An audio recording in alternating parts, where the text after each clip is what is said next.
Srećno detinjstvo počinje u lepom vrtiću. Svakom detetu treba dobra škola.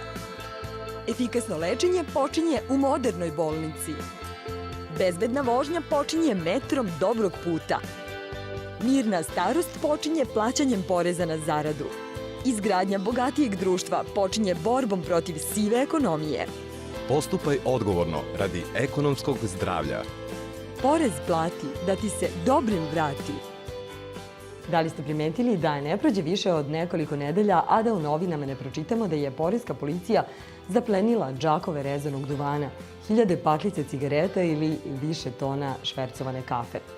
Takođe, kada prolazimo gradom, više nije neuobičajeno da vidimo da su najpoznatiji restorani ili kafići zatvoreni, na primer, zbog neprijavljenih radnika ili neizdavanja fiskalnih računa. Iza svega ovoga stoji veoma naporan rad ljudi iz poreske uprave. Cilj transformacije poreske uprave jeste da se što je moguće manje opterete kroz administrativne procedure savesni poreski obveznici, a da se maksimalna pažnja usmeri na poreske obveznike koji imaju veći rizik da utaje porez ili da izbegnu plaćanje poreza. U 2017. godini očekujemo da sve praktično poreske prijave budu prevedene u elektronski oblik.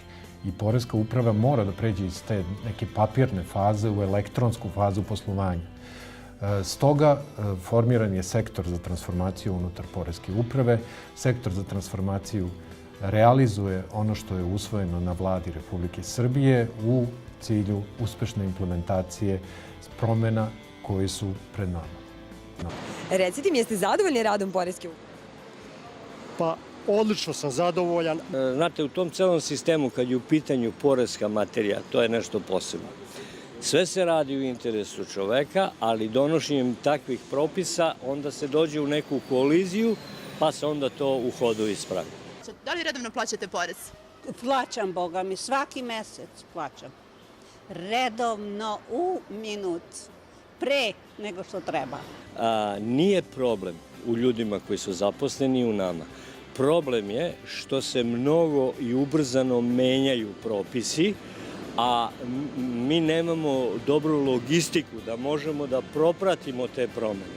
U posebno svetlu svetske ekonomske krize i sve većih pritiska na naplatu javnih prihoda, akcent na unapređenju efikasnosti poreske administracije je sve više u fokusu.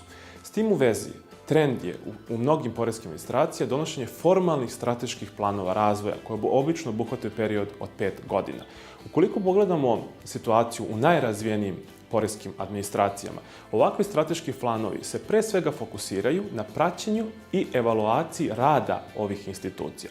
S jedne strane, oni se oslanjaju na utvrđenu metodologiju procenu poreske evazije, kako bi se dobila jasna slika o stanju u ovakvim institucijama, zatim merenju efikasnosti rada zaposlenih u poreskim administracijama, koje se pre svega porede sa rezultatima rada zaposlenih u drugim javnim sektorima i na posledku, usled uvođenja novih tehnologija i novih usluga poreskim obveznicima, gde je osnovni cilj da poreski obveznici sami vladaju svojim poreskim obavezama, dolazi do identifikacije i utvrđivanju novih indikatora za merenje rada učinka poreskih administracija.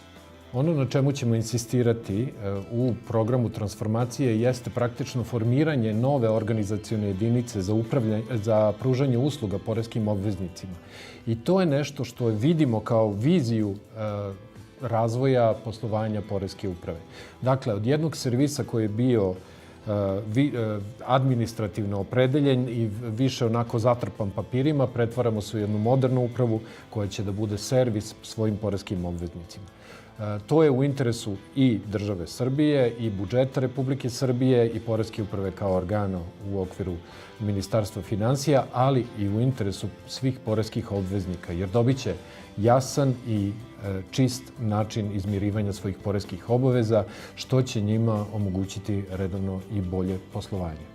O veoma uspešnoj modernizaciji poreske uprave možda najbolje govori podatak da će u 2016. godini čak 95% javnih prihoda za čiju naplatu je zadužena poreska uprava biti ostvareno na osnovu elektronskih prijava.